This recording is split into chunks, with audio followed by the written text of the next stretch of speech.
Ya, esta es la segunda parte de la unidad de clasificaciones, la clase 9. Y vamos a ver el perceptrón en esta parte, ¿ya? Lo que habíamos visto de la clase anterior era que el problema de clasificación lineal tenía las siguientes problemáticas. Primero, parece no haber una métrica correcta, ¿ya? Porque cuando tratamos de entrenar el modelo, si usamos mínimos cuadrados, que es la métrica que conocemos, estamos obligando al modelo que es de regresión, realmente que construya un mapa entre input y output, que es lineal, ¿cierto? Y el output pase por los 1 o los menos 1, lo cual no tiene sentido para el caso de clasificación, ¿cierto? Porque el criterio de mínimos cuadrados, si la estimación se aleja del objetivo, o sea, del 1 o el menos 1, el error empieza a crecer, ¿ya? En este caso, estimaciones como, por ejemplo, un 3 no tiene ningún sentido si las clases son menos 1 y más 1, ¿ya? Y simplemente porque el 3 está más cerca que el 1 que el menos 1, voy a clasificar como un 1. Es difícil de incorporar en el momento de entrenar el modelo, ¿ya? Entonces, no hay una métrica correcta. Me gustaría una métrica que dijera, está bien clasificado, costo es 0, está mal clasificado, costo es C, mayor que 0, ¿ya? Y no hay más variabilidad al respecto. Y estos dos puntos son más o menos lo mismo, pero la diferencia sutil igual la hacemos, ¿cierto? No existe una función de verosimilitud apropiada. O sea, no hemos visto todavía una función que vamos a llamar de enlace que conecta la salida del modelo lineal, ¿cierto? Yo tengo los X o el phi de X, estoy tomando features, lo transformo linealmente, tengo θ traspuesto, tengo X, ¿cierto? Eso lo puedo transformar a unos features, está bien. Eso lo voy a transformar a mi Y igual θ traspuesto phi de X. Y esto no es claro cómo lo transformo al target, ¿ya? Por supuesto hemos dicho, ya, si esto es mayor que 0, entonces clase 1, si es mayor que 0, claro, pero necesito una función que haga eso, ¿ya? Y eso es la verosimilitud. Y cuando incorpore esta función, voy a obtener un modelo lineal generalizado. Un modelo lineal generalizado significa un modelo lineal que en su última etapa tiene una no linealidad, ¿ya? Entonces, casi lineal, salvo la última etapa, salvo la verosimilitud. Y esa conexión se llama función de enlace. Entonces, cuando nosotros logremos construir esto para el problema de clasificación, el modelo resultante no va a ser lineal ni en la entrada ni en los parámetros, ¿ya? Recordemos que originalmente vimos modelos lineales que eran lineales de esta forma, ¿cierto? Ya eso es lineal en la entrada y en los parámetros. Después vimos modelos lineales de esta forma, que son lineales en los parámetros, pero no en la entrada. ¿Ya? El resultante no va a ser lineal en nada, porque va a tener la no linealidad al final, que va a mapear todo el recorrido positivo de esta expresión, por ejemplo, al 1, y todo el recorrido negativo al menos 1. ¿Ya?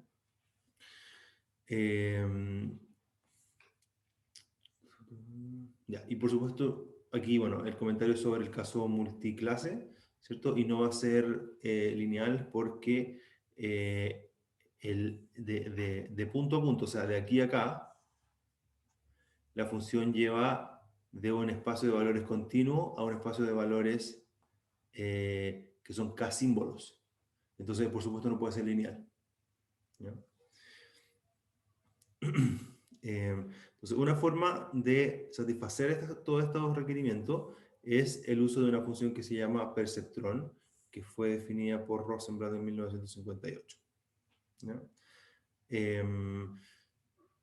¿Cómo estamos hasta aquí? ¿Alguien quiere hacer algún comentario? ¿Saben lo que es el perceptrón? ¿Alguien se quiere tirar a la piscina y decir qué es el perceptrón? ¿O cómo resuelve este problema?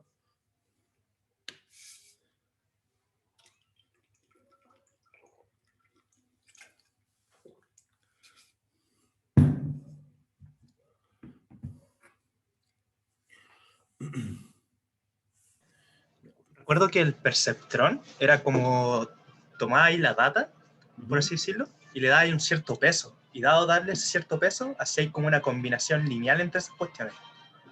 Y ahí obtenéis como una función que entregaba un resultado. No me acuerdo bien. Ya, la combinación lineal que tú decías está aquí.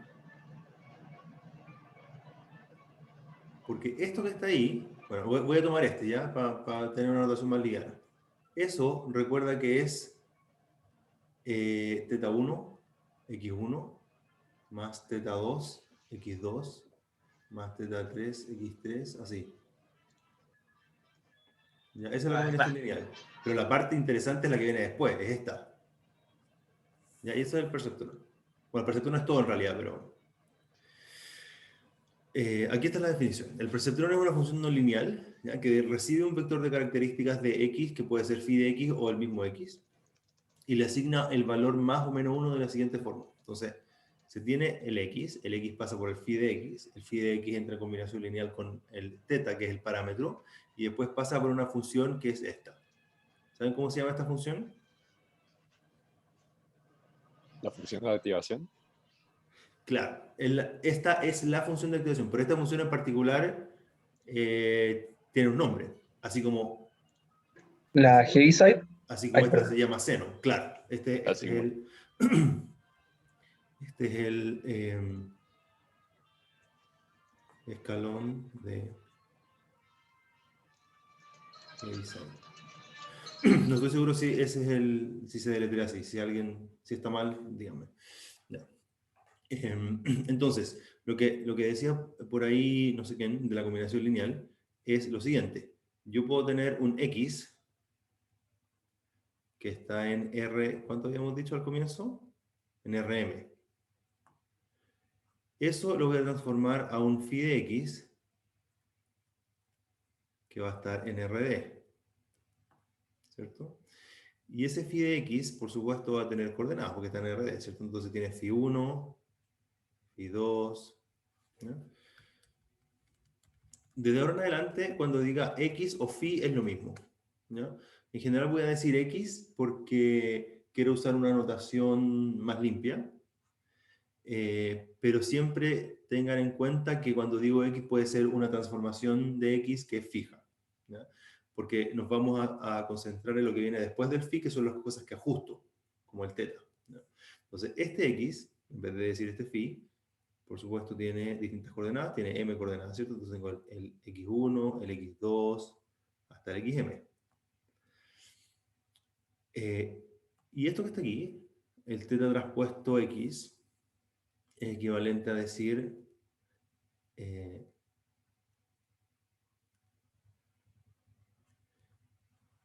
eso por teta 1, eso por teta 2, y hasta eso por teta m.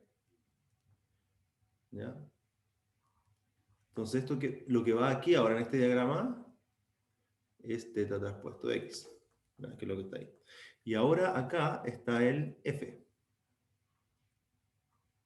¿Ya? Y este f, ¿cómo es? Bueno, cuando esta entrada es menor que 0, entrega un menos 1. Y cuando la entrada es mayor o igual que 0, entrega un 1. ¿Ya?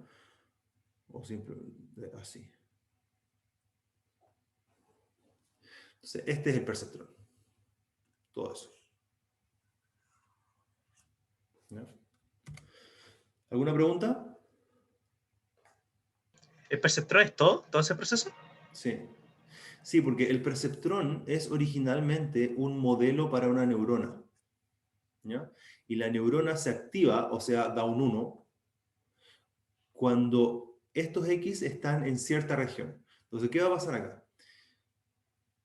En Rm, o sea, en este espacio, yo sé que esto, el teta traspuesto phi igual 0, define un plano, ¿cierto? Eso lo vimos en la clase pasada. Entonces, cuando yo evalúe el teta traspuesto phi de x y me dé un número positivo, entonces al pasar por el f voy a obtener un 1. Entonces acá todo esto me da más 1. y cuando evalúo el x en teta transpuesto phi x y me da un número negativo, el Heaviside me va a dar un -1. O sea, todo eso es -1. ¿Ya? Entonces, para los estímulos que están en esta región, en la región verde, esta neurona dispara un 1. Y para los estímulos que están en la región azul o celeste, la neurona no se activa, entonces no dispara. ¿Se entiende?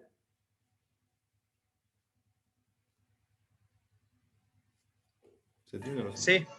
Vale, ya, entonces, por supuesto, cuando yo no estoy considerando ningún feature, ninguna característica interesante, esto es una línea, ¿cierto? Pero el uso de distintos phi me va a dar distintas regiones de separación. Puede ser una parábola, ¿cierto? Puede ser algo así, no tiene por qué ser una línea, puede ser algo así, y adentro es azul y afuera todo es verde, ¿ya? Entonces, eso da el phi. Pero por ahora, la forma de la región de decisión nos va a dar lo mismo, ya está dada por el phi. Lo que queremos saber es cómo orientar la forma, ¿no? Entonces, el perceptor nos asigna, ¿sí? Siempre va a ser continua la región de separación. O sea, una línea continua. ¿Cómo podría no ser continua? O sea, como así. No, no sé. No, porque si fuera así, no dividiría no dividiría el plano en dos, po. ¿Sí? Sí, es Sí, como curiosidad, sí, o sea, pero sí puede ser no derivable, puede ser así Y también. si fuera como la función escalones no continua, igual divide el plano en dos. Ah, bueno, sí. Es que cuando tengo un escalón, o sea, quiero pensar que en realidad es efectivamente así y no así. Ah, perdón, ¿están hablando de esta región o esta función? De la región. Ah, De ya. la re- Sí, bueno, la región uno la diseña a través del phi. Entonces, si yo diseño una región que no es continua, como que se me están escapando los puntos para otro lado. O sea, la definición de esto es que hay un continuo a un lado que no se conecta con el otro. profe, no verdad. entiendo cómo la región se define por el phi, si es que lo que está haciendo que se separen es la función de Heaviside, como con un hiperplano. Ya. A ver. Buena pregunta. Buena pregunta. Déjame borrar esto o voy a hacer un dibujo acá mejor. Acá. Ya. Si tengo esto, si tengo y igual teta traspuesto x igual 0, eso sí está claro que define una recta, ¿cierto? Y no otra forma. Porque esto es un plano en RM que, como dibujé en la clase pasada, que viene desde afuera de la diapositiva y entra a la diapositiva en esta línea y después sigue hacia atrás de la diapositiva acá. ¿Cierto? Entonces, para todos los elementos que están a este lado, el plano es positivo y los que están en este lado, el plano es negativo. Entonces, es precisamente el plano igual 0 el que divide ambas mitades de RM y me dice esto es clase positiva y esto es clase negativa. ¿Hasta ahí sí? ¿Sí? Ya. ¿Cómo sería la línea si yo tuviese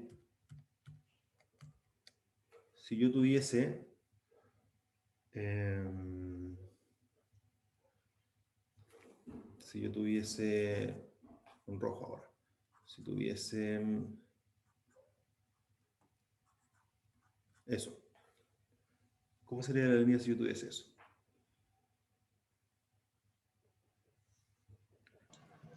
Sería una forma cuadrática. Sería una forma cuadrática, ¿cierto? Y recuerda que este gráfico lo hacemos hacia afuera de la slide. O sea, todo esto es X. Recuerda que todo esto es RM. ¿Ya? Y usando la notación físico, Y está aquí. Está para acá. Está hacia afuera. Bueno, para ustedes, ¿cierto? Entonces yo voy a dibujar curvas de nivel. Y me va a quedar una cosa así. me va a quedar una cosa...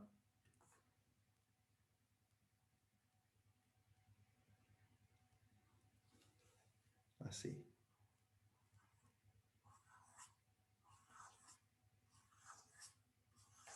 ¿Cierto? Hacia afuera. ¿Está claro? Sí, Ya. Hay una de estas curvas de nivel, que es la curva de nivel y igual 0. Entonces, esa es la región de decisión.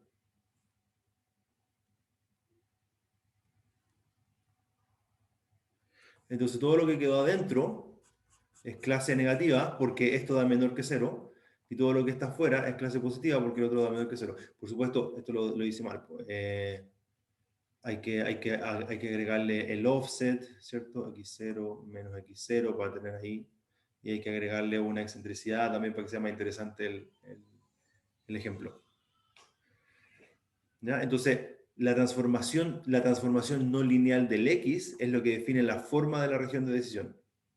Y después con las operaciones lineales uno puede empezar a mover un poco esa forma y estirarla. ¿Vale? ¿Ahí sí? ¿No se quedó más claro? sí, sí. Ahora sí. Tiene pinta de no importar que sea continua o no. Sí, por ejemplo, si a esa ahí le pongo parte entera, ya como que no es muy continua, pero igual puedo hacer la división del plano en dos, ¿o no? Sí, sí. Sí, por eso pregunté, cuando me hicieron esa pregunta anterior, si por continuidad se referían al Y a este F o a la curva de nivel. Ah, ya. Entonces ¿Ya? el F no necesita ser continua, pero la curva de nivel tiene que ser como una curva cerrada. Sí, lo que pasa es que no es tan claro, al menos para mí, visualizar cuál es cada curva de nivel para cada F.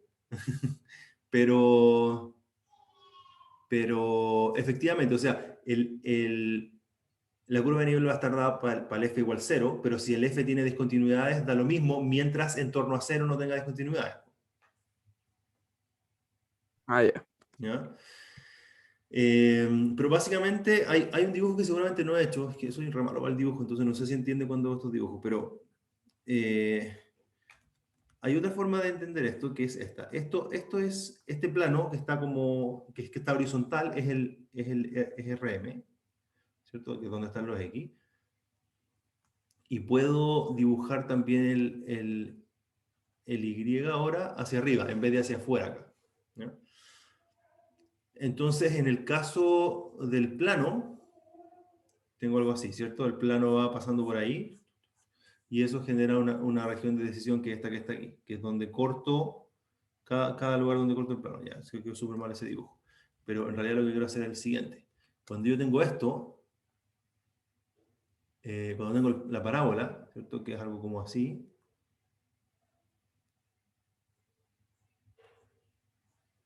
que es algo así, ¿ya? Y ahí yo ahora puedo cruzar el plano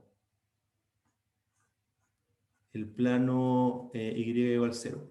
Entonces, cuando la parábola corta ese plano, los que quedaron abajo son de una clase y los que quedaron arriba son de otra clase. ¿Ya?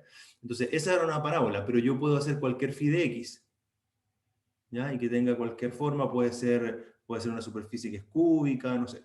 ¿Ya? Entonces, la superficie que es cúbica me va a dejar un conjunto que es infinito hacia allá de clase negativa, y después un compacto que es de clase negativa, y después un compacto que es de clase positiva, y después un conjunto infinito que es de clase positiva.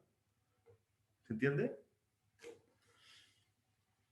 Y así, usando phis más y más complejos, yo puedo hacer esta región más y más compleja, ¿cierto? Porque la línea solamente me divide el espacio en dos. La parábola me divide el espacio en dos, pero uno queda confinado. ¿Ya?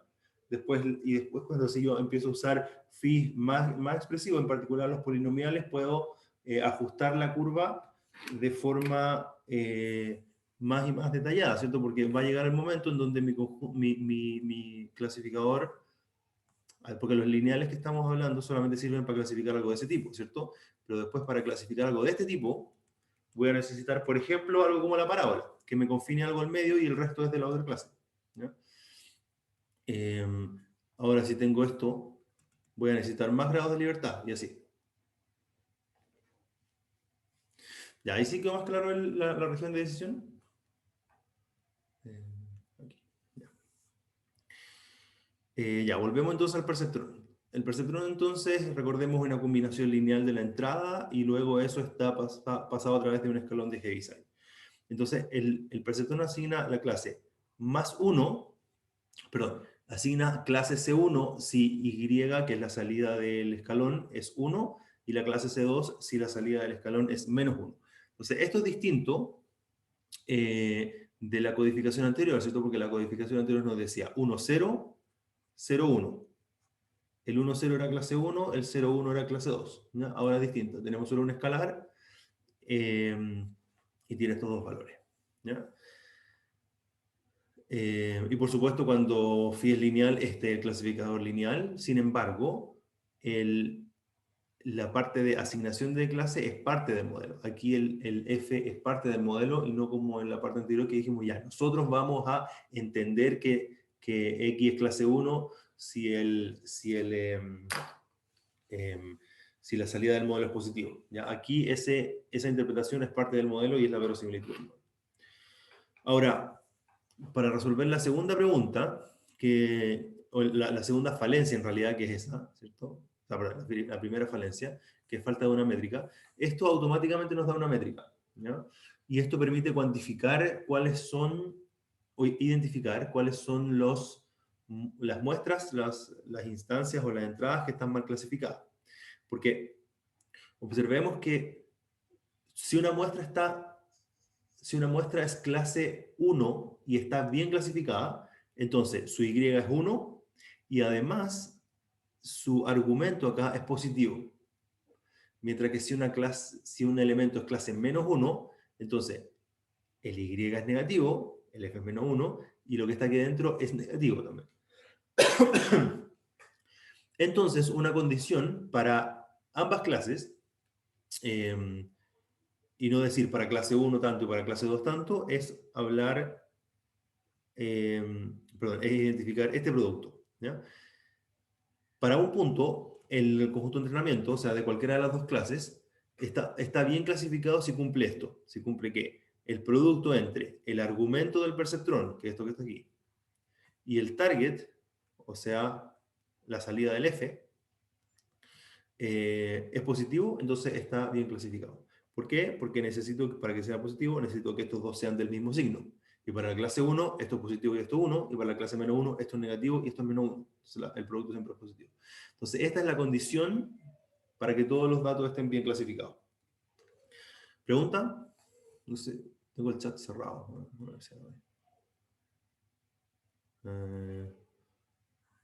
Era una pregunta hace como 10 minutos, así que supongo que ya la respondí. Ya, entonces, cuando queremos entrenar este modelo, es decir, encontrar el teta, tiene que ser un teta que cumpla con esto. ¿Ya?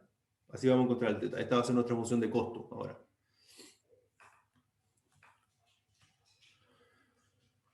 Entonces, ¿cómo encontramos el teta para satisfacer el criterio del perceptrón?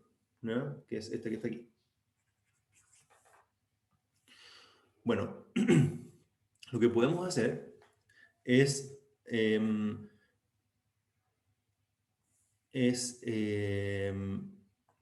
recorrer todos los puntos, ¿cierto? Y si los puntos cumplen con el criterio, cada uno de los puntos cumple con este criterio, entonces su costo es 0, ¿ya? Porque no tiene costo, porque está bien clasificado.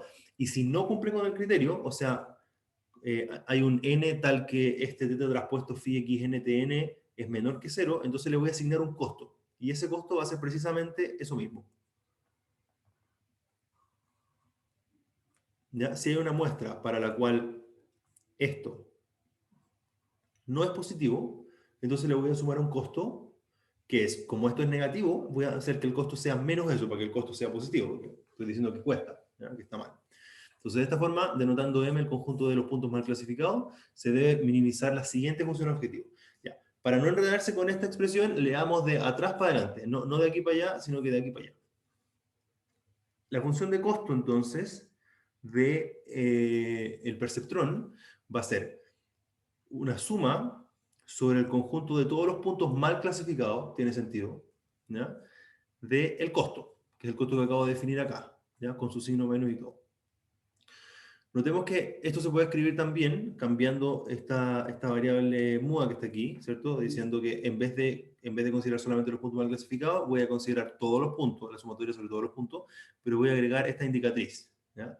O sea, la suma solamente efectivamente se activa para los puntos mal clasificados. Es lo mismo esto. Y luego veamos que esta suma es una suma ¿Profe? sobre esta expresión, entonces lo puedo escribir como una esperanza. ¿Sí? ¿Hay una pregunta? Sí, yo no estoy entendiendo mucho. Ese t es lo que obtenemos al pasar el teta phi de x por la función de Heaviside. Casi.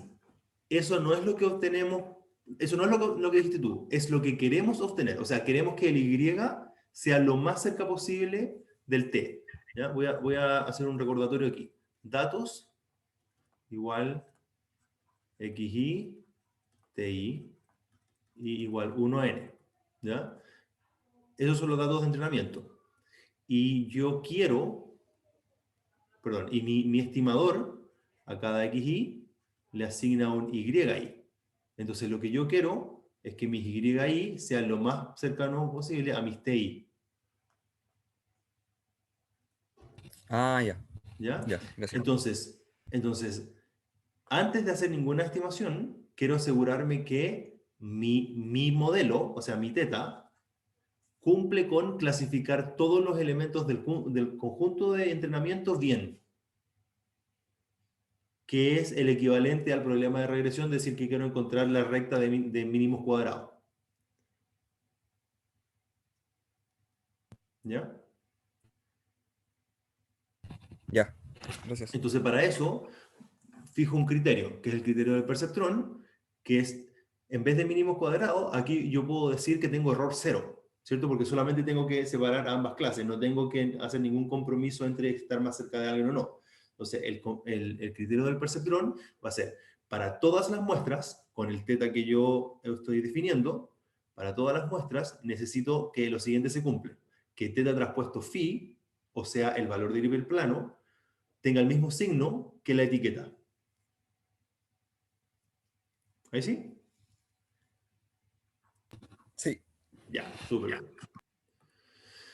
Ya, entonces, eso es lo que quiero. ¿Ya? Pero por supuesto, en el camino no voy a tener eso siempre, ¿cierto? Porque voy a partir con un teta que no es el teta correcto, entonces parto con un teta candidato y veo qué tal. Ya veo si tengo muchos más clasificados, o tengo solamente alguno. ¿Ya? Entonces, por supuesto, cuando yo evalúe para un teta cualquiera, algunos n no van a cumplir con esto, porque no van a estar todos bien clasificados, ¿cierto? Si yo tengo mis datos que están acá y considero un teta cualquiera, el teta cualquiera me puede dar eso, ¿ya? Entonces hay puntos aquí que están bien clasificados, hay puntos aquí que están bien clasificados, pero hay algunos aquí que están mal clasificados. Entonces la pregunta es, a los mal clasificados, que no cumplen esto, por supuesto, ¿ya? Porque están al lado positivo de los datos y su etiqueta es negativa, entonces esta expresión es negativa. ¿Qué costo les asigno para efectivamente confirmar que el modelo está mal? Tiene que tener un costo, no puede tener costo cero si está mal. Entonces el costo que voy a asignar es a cada punto mal clasificado, le voy a asignar precisamente esa expresión, que es lo que está acá. ¿Ya? ¿Qué es lo que les falta para estar bien clasificado? Les falta precisamente lo que les falta para alcanzar el criterio. ¿Ya? Y como esto es negativo, lo que está en el cuadrado gris, y como es negativo, por lo que dije acá, ¿cierto? El costo lo voy a definir como menos eso, para que sea un costo efectivamente positivo. ¿Ya?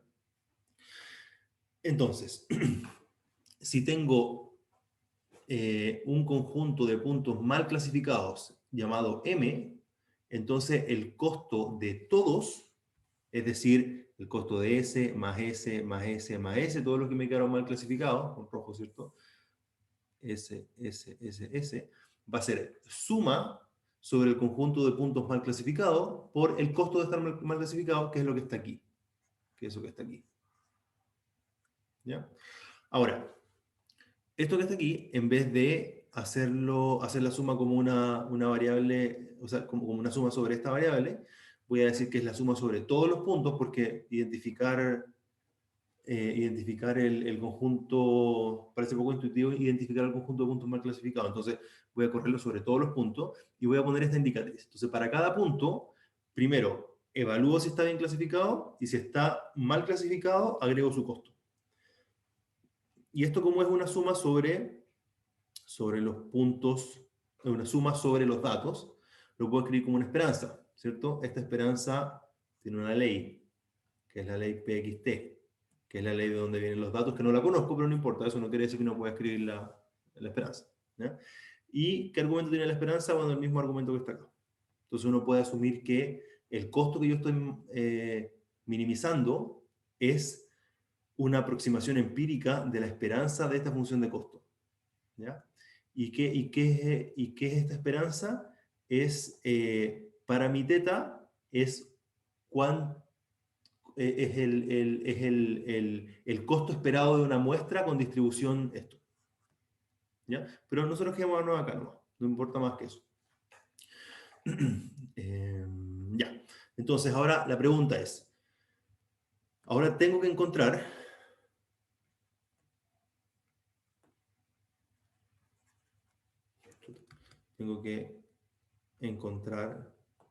teta tal que JP es mínimo. ¿Estamos claros ahí? Vamos súper lento la clase. No vamos a tener que partir en toda esta clase. Sí. Ya, perfecto. Ahora, ¿cómo encuentro teta de esta expresión? Voy a limpiar un poquito para que se entienda. Mientras yo borro, díganme cómo encuentro teta de esta expresión.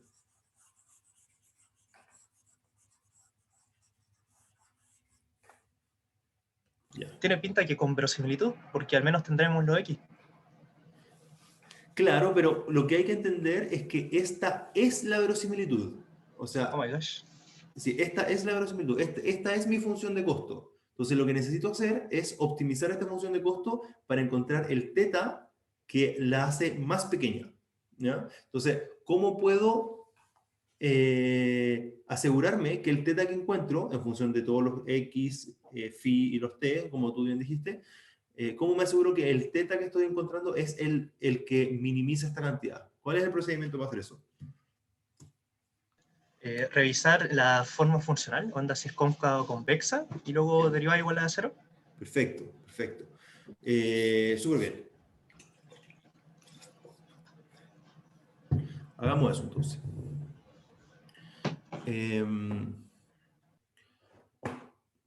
Lo que vamos a hacer es gradiente estocástico. ¿Ya? Entonces, esta clase es larga, no porque el perceptrón sea largo, sino porque vemos gradiente estocástico. ¿Ya? Vamos a hacer un paréntesis del perceptrón y vamos a hablar 3 slides del gradiente estocástico. Y creo que ahí se va a terminar la clase, así que... bueno, vamos. A ver.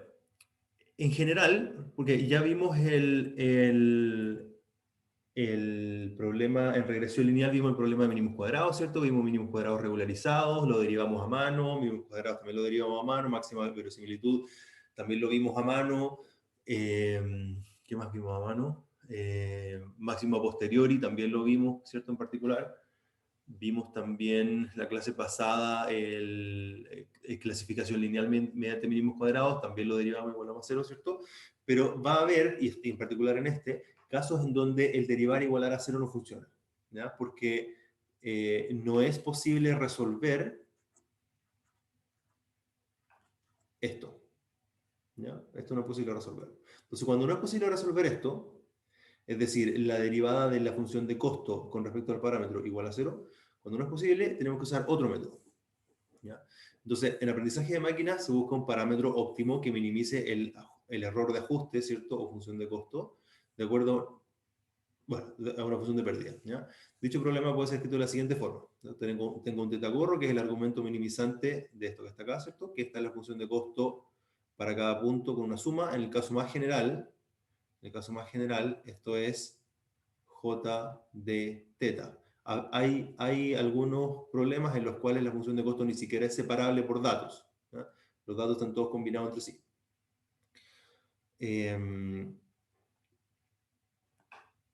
Bueno, aquí hay simplemente un normalizado, ¿ya?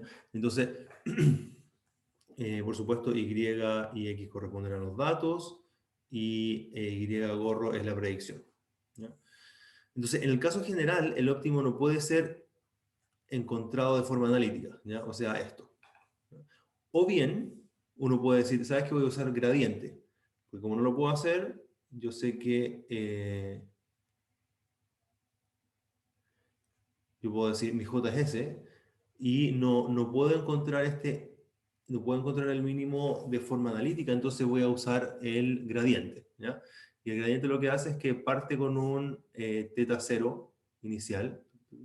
Voy acá y me empiezo a mover con respecto a la derivada, y aquí en este caso yo quedaría atrapado ahí. Si parto acá, quedaría atrapado ahí. Si parto aquí, quedaría atrapado ahí, ¿ya? Entonces depende de dónde parta, dónde quedo. En el método del gradiente estándar, ¿ya? ¿Por qué? Que alguien me ayude acá. ¿Por qué no quiero quedar atrapado en estos puntos? ¿Por qué es peligroso quedar atrapado en esos puntos? ¿Por qué quiero ser tan ambicioso y quiero llegar siempre a ese punto?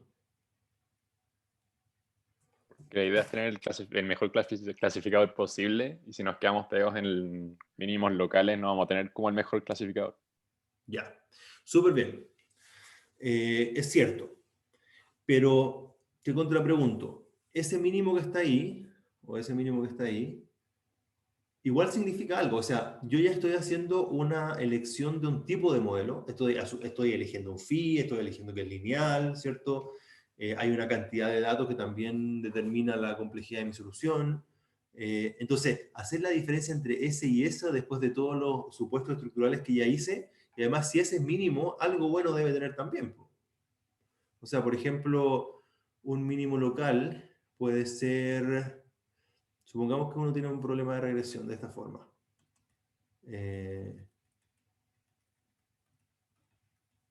¿Ya? Una posible solución es esa,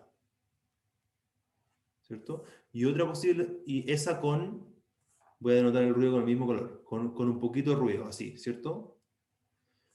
Y otra posible solución es esta, con ese ruido. Chuta.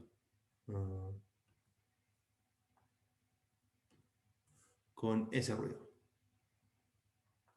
Un poquito más, ¿ya? Esos dos modelos, en el espacio de modelo, esos dos son distintos mínimos. Ese que ahí y el gris que acá. Entonces sí, claro, efectivamente, puede ser mejor, ¿ya? Pero ese también es un buen modelo, también significa algo, ¿ya? De hecho, en una red neuronal uno nunca llega al mínimo global, no tiene ninguna garantía que llegaste al mínimo global. Te quedaste atrapado en un mínimo local, y está bien. Igual encuentra perros y gatos, ¿no? Por supuesto mi argumento está malo, pero quiero que me digan por qué está malo, por qué yo quiero llegar acá. ¿Por qué es malo ese mínimo? ¿Por qué puede ser malo?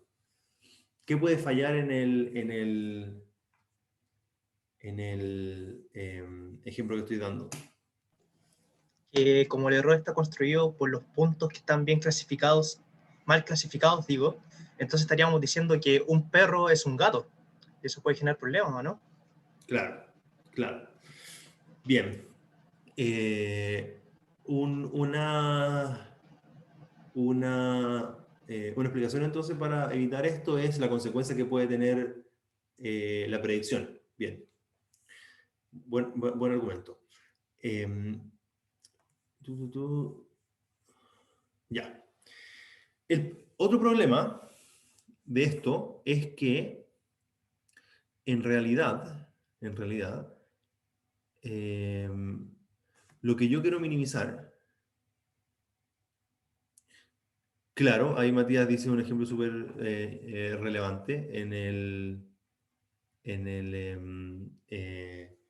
cuanto al sesgo de los algoritmos, ¿ya? En este curso no vemos tanto las implicancias, o no vemos en realidad en ninguna capacidad las implicancias éticas de los algoritmos, solamente técnicas, ¿ya? Entonces, otra razón técnica que uno puede usar para afinar el algoritmo que llegue a óptimos globales es la siguiente.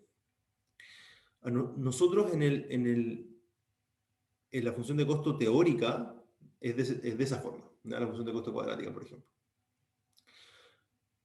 Y la función de costo es una esperanza, ¿cierto? Es el error esperado. Yo, en general, lo que quiero es minimizar el error esperado. Quiero esto, ¿cierto? Quiero igual argmin, la esperanza del costo de clasificar bien X dado mi parámetro, ¿ya? Ahora, esto es igual a esperanza, es igual a... Esta parte es clara para entender gradiente estocástico. Este función de costo es la esperanza de J, X, teta, P de X de X, ¿ya? Aquí X me refiero a que son todos los datos. Entonces yo, para resolver el costo real, debería calcular esta integral en base a la ley de los datos. Pero la ley de los datos es precisamente lo que yo quiero buscar, ¿ya? En general, el teta tiene que ver con la ley de los datos en el problema de clasificación, el problema de regresión. Teta es el modelo de los datos. Entonces, por supuesto, no hay opción de calcular esto.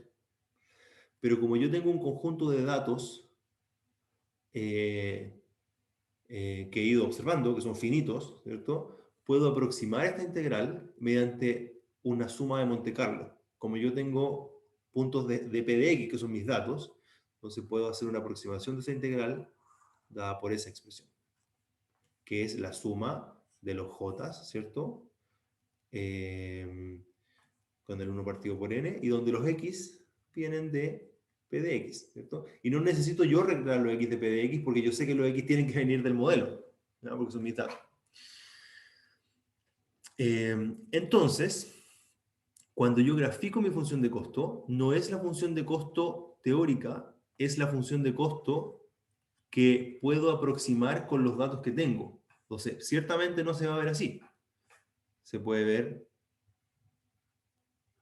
así. Porque es una perturbación aleatoria sobre la función de costo. Porque si yo tuviera infinitos datos, claro, convergería a la función de costo, pero tengo finitos datos, ¿ya? Entonces, ese es el problema de los mínimos locales. Hay mínimos locales que tienen sentido, por supuesto, cuando son mínimos locales reales de la función de costo, cuando la función real es efectivamente esa. Pero la función de costo que uno construye de datos es una perturbación aleatoria de la función de costo real. Entonces, el quedar entrampado en un mínimo local no está revelando algún modo o alguna característica de la naturaleza de los datos, sino que está revelando solamente comportamientos espurios de los datos. Por ejemplo, voy a hacer un dibujo como este acá. Tengo mi problema de regresión y tengo... Ciertamente, esa puede ser, mal color. Ese puede ser esa solución, ¿cierto? Y que tiene un mínimo ahí, puede ser esta.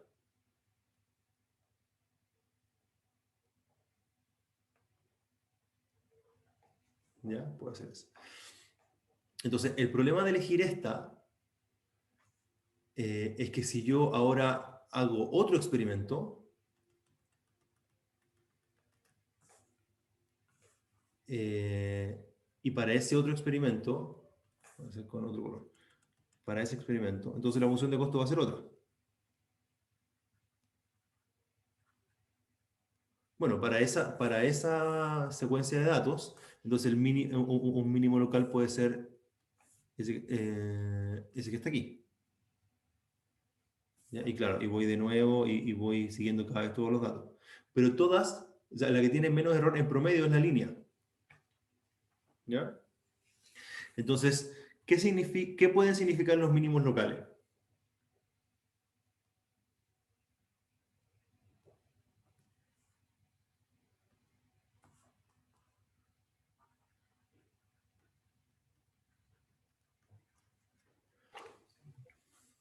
Pueden ser producidos por los errores. ¿Cómo? Que los mínimos locales, lo que entendí que está diciendo es que pueden ser producidos como por la aleatoriedad y no hablar de, no sé, de algo más profundo detrás de los datos. Sí, eso es. Entonces, cuando toda esta aleatoriedad de la función de costo empieza a revelar estructuras que son únicas del conjunto de datos que yo tomé y no del proceso subyacente. ¿Ya? Entonces, y eso se llama sobreajuste, cuando un modelo empieza a encontrar características que no están en el fenómeno, sino que están, por suerte, en justo los datos que tomé. Eso se representa por mínimos locales. Entonces, seguramente es mucho más fácil verlo en el problema de clasificación. Yo puedo tener esto y puedo tener esto.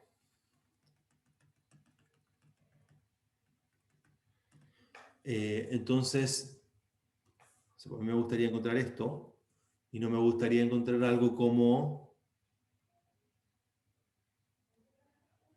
eso. ¿Ya?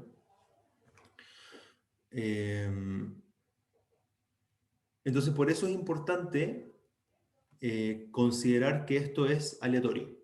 ¿Ya? ¿Y cómo incorporamos el hecho que es aleatorio al entrenamiento? Bueno, eso es un poco este texto que está acá. Leámoslo de nuevo, a ver si se me fue algo. En el caso general, el óptimo no puede ser encontrado de forma analítica. Una forma no puede ser encontrado de forma analítica, claro, lo que dije acá, o bien el algoritmo del gradiente clásico se queda atrapado en mínimos locales, lo que dije acá. Una forma distinta de ver el problema es considerar que XY viene de una ley, ya que lo que dije acá.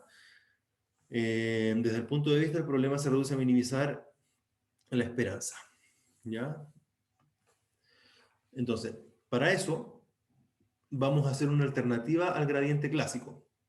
¿Ya? El gradiente clásico es esto que está aquí, ¿cierto? Ese es el gradiente clásico, que es tomo mi parámetro actual y lo muevo en contra del gradiente de la función. O sea, si la función va creciendo para allá y yo estoy aquí, me muevo para acá.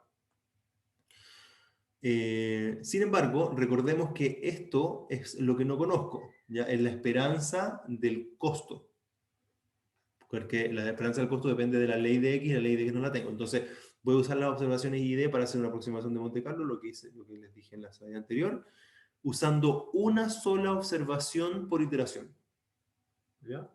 Entonces, si bien esto depende de todos los datos, yo puedo hacer una aproximación súper burda de Monte Carlo y aproximar esta integral con una muestra. ¿Ya? Y eso es lo que estoy haciendo acá. Estoy solamente ocupando una muestra. Entonces tengo todos mis datos. Tomo una muestra, calculo el costo, muevo el parámetro. Calculo otra muestra, calculo el costo, muevo el parámetro. Otra muestra, calculo el costo, muevo el parámetro. Así. Por supuesto, hay variantes del gradiente estocástico donde en vez de una observación uno puede ocupar subconjuntos. Si tengo 1000 muestras, uso de a 10. ¿Ya? Uso 1, 2, 3, 4, 5, 6, 7, 8, 9, 10. Calculo el costo con esas muestras, ¿cierto? Porque recuerden que el costo depende de la cantidad de muestras. Calculo el gradiente y muevo la región en contra de esa dirección. ¿Ya? Entonces, cada iteración necesita evaluar solo una vez el gradiente y no hace falta calcular la esperanza. No hace falta calcular la esperanza porque estoy simplemente usando los datos que tengo. ¿Ya? Y además lo puedo hacer en línea. O sea, si tengo un problema de regresión también sirve, pues 1, 2, 3, 4, a medida van llegando muestras, voy ajustando mi curva. ¿Ya? ¿Cómo se llama este método? Se llama gradiente descendiente estocástico, SGD. ¿Ya? porque es gradiente descendente, como el clásico, pero es estocástico porque no estoy usando la forma explícita de la función de costo, sino que una aproximación aleatoria que es bien burda, ¿ya? Pero al ser bien burda, si esa es mi función de costo, la primera va a ser algo así, ¿cierto? La segunda va a ser algo así, la segunda va a ser algo así, la tercera va a ser algo así, y en promedio yo quiero recuperar esta, ¿ya? Y la recupero, porque una forma de ver eso es que el gradiente estocástico, ¿cierto? Depende solo de una muestra, es el gradiente más una perturbación. Y esta perturbación no depende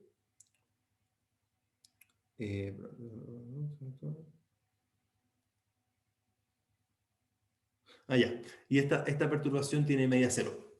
Eso es lo que les quería decir en esta parte. ¿Ya?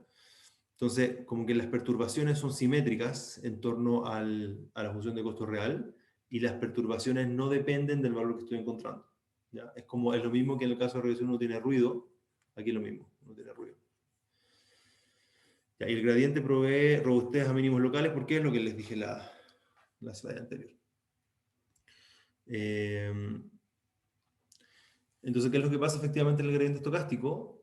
El gradiente estocástico es capaz de salir de mínimos locales, ¿ya? Porque como uno va cambiando la función de costo aleatoriamente, va a haber una función de costo que voy a visitar en donde este mínimo local no es mínimo local, entonces me va a sacar, ¿ya? Y me va a llevar probablemente a otro mínimo local, ¿ya? Pero ese mínimo local en la siguiente iteración probablemente no es mínimo local, ¿ya? Entonces, en promedio, el gradiente estocástico tiene que llegar al buen mínimo, ¿ya? Porque siempre que se quede en un mínimo local, que es espurio, o sea, que es simplemente reflejo de la elección particular de ese dataset, entonces al elegir otro dataset, eventualmente ese mínimo local va a desaparecer y voy a encontrar con una región lisa y voy a seguir avanzando al mínimo global. Perdón, no al mínimo global. Puede ser a un mínimo local, pero de la función de costo real, no de la función de costo aleatorio. Y si quieren más detalles, vean este teorema de Robbins-Sigmund que dice que el gradiente estocástico llega efectivamente, converge efectivamente al conjunto de puntos críticos, o sea, a todos los puntos, a todos los mínimos locales. Es un gradiente estocástico. Ahora volvemos al perceptrón. Me quedan... Sí, vamos a terminar el perceptrón, pero no vamos a alcanzar a hacer esta parte, lo voy a dejar para la siguiente. El perceptrón. Entonces, podemos ahora, terminó el paréntesis de gradiente estocástico, podemos volver al perceptrón. Y el perceptrón vamos al gradiente estocástico. ¿Qué significa eso? Vamos a hacer la siguiente regla de ajuste para teta. Tenemos un teta, ¿cierto? Y ese teta lo vamos a modificar en contra, por un factor, ¿cierto? En contra de la función de costo. ¿Ya? Entonces, aquí hacemos gradiente estocástico, stochastic gradient descent, y vamos a... Perdón, no, esto ya era SGD. ¿Ya? Entonces, la función de costo, el gradiente de la función de costo, para un punto. O sea, claramente estamos haciendo gradiente estocástico porque recordemos que habíamos dicho que M es el conjunto de muestras mal clasificadas. ¿Ya? Entonces, la función de costo es esta que está aquí. ¿Ya? Esa es la función de costo. Pero como vamos a hacer gradiente estocástico, para cada muestra vamos a usar solamente, perdón, para cada iteración vamos a usar solamente una muestra. Y así es como llegamos a esto. Solamente una muestra. ¿Ya? ¿Y cuál es la derivada de la función de costo? Bueno, la derivada de esto. O sea, esto mismo sin el teta. Porque estoy derivando con respecto a teta, que es phi t. Que creo que es eso. Phi t. Ya. Entonces, este es el procedimiento. Al actualizar el vector teta, el conjunto de puntos mal clasificados M va a cambiar, por supuesto. ¿Ya? Pues esperemos que en cada iteración, cuando voy modificando el teta, los elementos del conjunto de puntos mal clasificados vaya disminuyendo porque voy clasificando bien o mejor los puntos. Por lo tanto, el algoritmo del perceptrón puede ser expresado de la siguiente forma. Voy a hacer un dibujo acá. Puntos bien clasificados. Profe, el menos se da porque la función de costo era negativa. Sí, la función de costo es negativa, recordemos porque esto que está acá es negativo. Recordemos que la condición del perceptrón es que todos estos elementos sean positivos. Entonces, cuando hay una muestra que tiene esta cantidad no positiva, o sea, negativa, tengo que asignar el costo. Entonces voy a usar la misma cantidad del criterio del perceptrón para asignar el costo, pero como esa cantidad es negativa, le voy a poner un signo menos, porque es un costo. El costo tiene que ser positivo, como el costo cuadrático. ¿Ya? Ah, ya. Es como decir, o sea, recuerda que el perceptrón tiene que cumplir con esta condición porque el argumento de la función y la etiqueta tienen que tener el mismo signo. Entonces, si no cumple con la condición del perceptrón, quiere decir que su etiqueta y su argumento esto que está aquí, tienen distintos signos. O sea, la multiplicación es negativa. Entonces voy a ocupar ese mismo objeto, pero le voy a cambiar el signo para que sea un costo. Porque si es un costo negativo, estoy diciendo que está bien clasificado.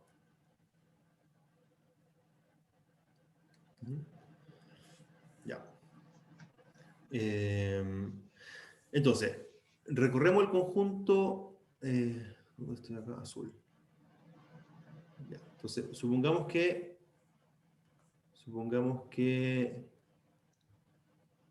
estoy aquí.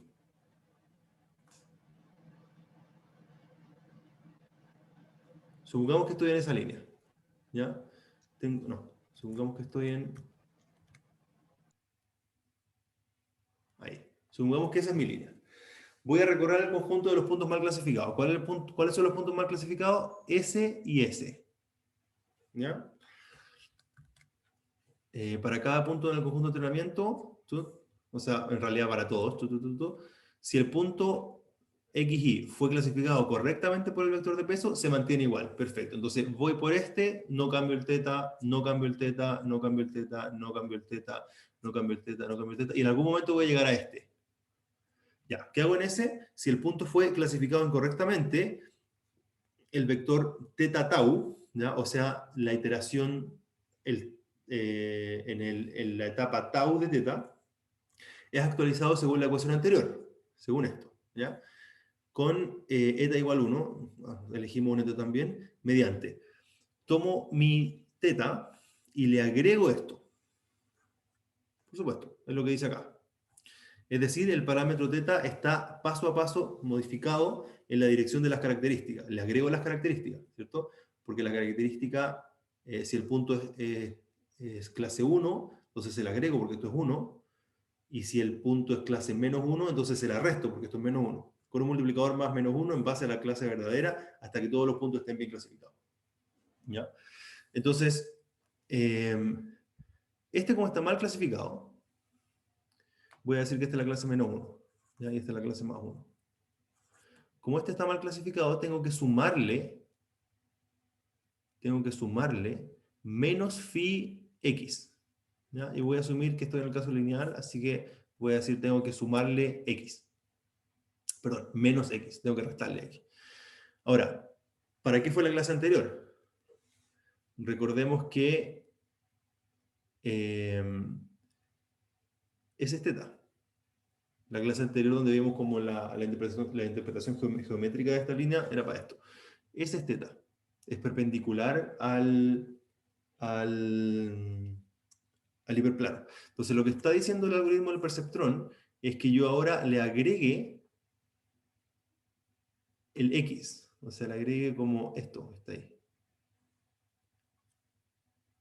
Entonces es esto más esto. Por supuesto las magnitudes no aportan mucho, pero lo importante es la dirección. Entonces lo que voy a hacer es tomar, ¿ya? Es tomar el teta y mi mano es como el punto naranjo, lo tengo que rotar para allá, sumándole esto. Entonces al rotarlo, esto al revés. ¿Qué estoy diciendo? Entonces dije que era menos. Ah, perdón, tengo que restar. Tengo que restarle x. Porque el x azul tiene un t que es negativo, que está en la clase negativa. Entonces, tengo que tomar lo que dije, es lo mismo que dije, pero al revés, suele ocurrir. Tengo que tomar el θ y restarle el x, o sea, tirarlo hacia allá. Y al tirarlo hacia allá, esta curva va a ir hacia allá y la nueva va a clasificar bien al punto azul. ¿Se entiende la intuición o no? Básicamente lo que está pasando cuando tengo los puntos mal clasificados, aquí tengo por ejemplo eso, y tengo este,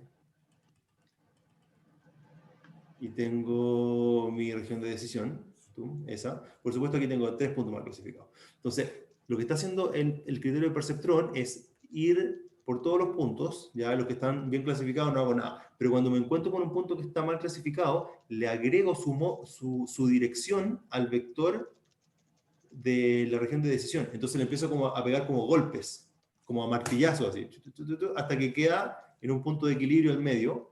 Y cuando queda al medio, nadie lo toca, porque nadie tiene un error que perturbe al θ y el θ converge, porque ya no... El conjunto de puntos mal clasificados es vacío. ¿Qué tal? ¿Se entiende eso? Pero, profe, ¿Sí? en esa expresión que tiene ahí, ¿cuándo, o sea, cómo se controla cuando no se mueve? Como, ¿dónde está oculto, no sé, por el cero, por decirlo de alguna forma? La expresión que tiene ahí. ¿Cómo el cero? O sea, porque dice que cuando está bien clasificado el θ no se mueve. Claro. ¿Y dónde está escrito eso en la fórmula? Ah, ya. Aquí. Esta es la función de costo del perceptrón. Entonces, la función de costo del perceptrón solamente es una sumatoria sobre los puntos mal clasificados. Cuando tengo puntos mal clasificados, entonces el costo es esta expresión. Pero cuando tengo todos los puntos bien clasificados, entonces esa expresión es cero, entonces la derivada de esa expresión es cero y la perturbación del parámetro es cero. O sea, el parámetro ya no se mueve más. O sea, le estaría faltando una indicatriz entonces a esa expresión, ¿o no? A la derivada le estaría faltando como la indicatriz. Sí, perdón. Sí, lo que pasa es que en el JP estaba la indicatriz. Sí, por eso, Sí, esa era mi... sí, ahí mi está. duda. JP, la indicatriz está ahí. ¿Vale? Entonces, claro, cuando hacíamos cuando aquí hacemos el d θ, había que mantener la indicatriz. Sí, tiene razón. Tiene razón. Gracias. Ok, gracias a ti. Profe, Sí, ¿el eta cómo se escoge? el eta. Ya.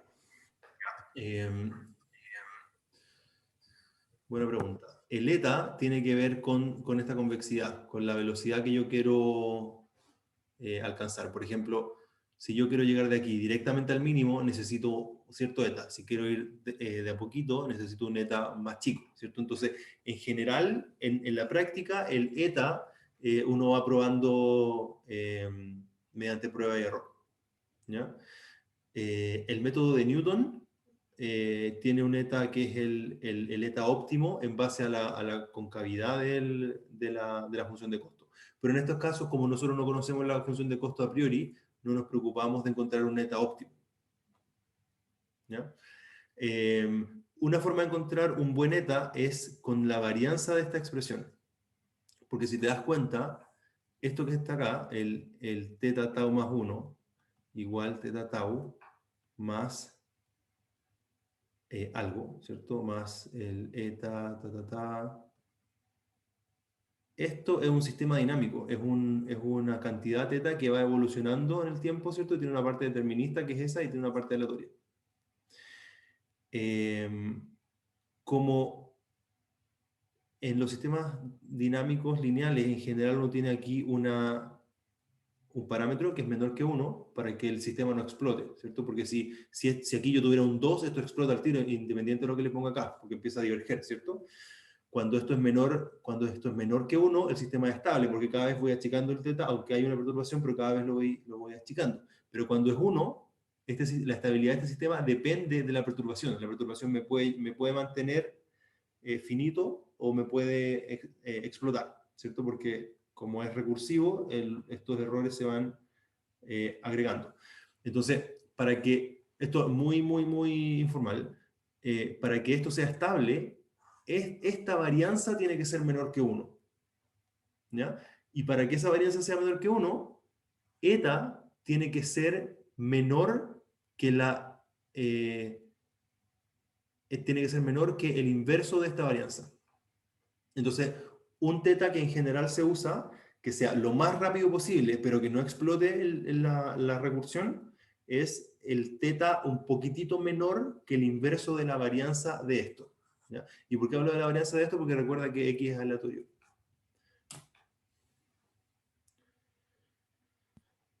¿Eso? ¿Tiene sentido eso? Sí. Vale. Ya. ¿Qué me faltó de esta clase? Fue un error ponerlo en el primer lugar, porque de verdad es otra cosa. Es el modelo generativo. ¿Ya? Hasta ahora la clasificación que hemos hecho es discriminativa. Nosotros decimos, tengo datos, y con esos datos voy a calcular P de teta dado el dato. ¿Ya? O sea, dónde está el clasificador dado mis datos. Lo que vamos a hacer a partir de la siguiente clase es distinto. Es modelar cómo un parámetro generó los datos y mediante el teorema de Bayes vamos a encontrar esto. ¿Ya? Y eso eso es el camino para entender regresión logística, ¿ya? Que es la forma diferenciable del perceptor. Eso. Nos vemos el lunes entonces. ¿Alguna pregunta más para cerrar? Profe, el signo que se tomaba en el Tau cuando se definía el método de descenso era el signo que daba el clasificador. Onda, por ejemplo, ahí sabíamos que era punto azul, pero ese estaba clasificado, pero ese debía ser rojo. Entonces lo clasificamos con el -1 de los azules. ¿Y ese tomaba? ¿Está hablando de este dibujo?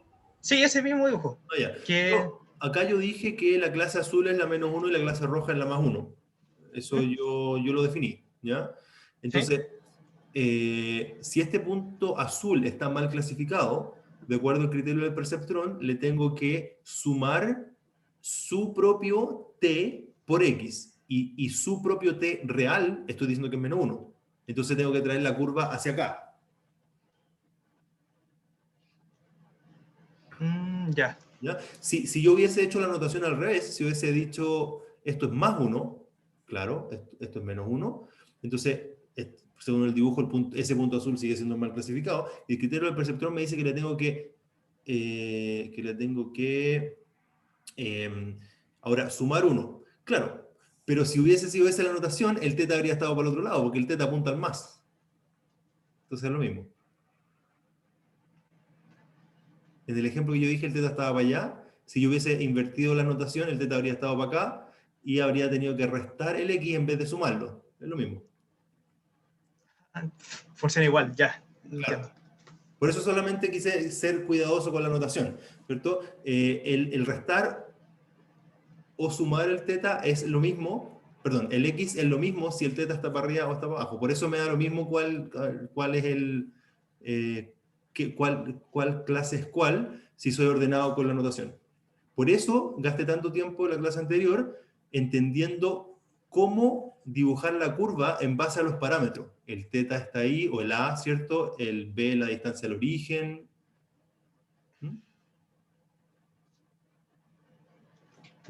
¿Vale? Sí. Ya, gracias. Ya, que tengan buen resto de semana. Nos vemos el próximo lunes. Chao, profe. Gracias. Profe. Adiós, gracias a ustedes. Profe, ¿la clase del lunes ya la subieron? Subo ahora las dos. En general espero hasta el miércoles para subir las dos juntas y modificar el repo y todo. Ya. Resubí la clase 7 porque me dijeron que estaba mal compilada. La resubí y la bajé del repo y se ve bien. Bacán. Vale, Chao, profe. Gracias. Chao.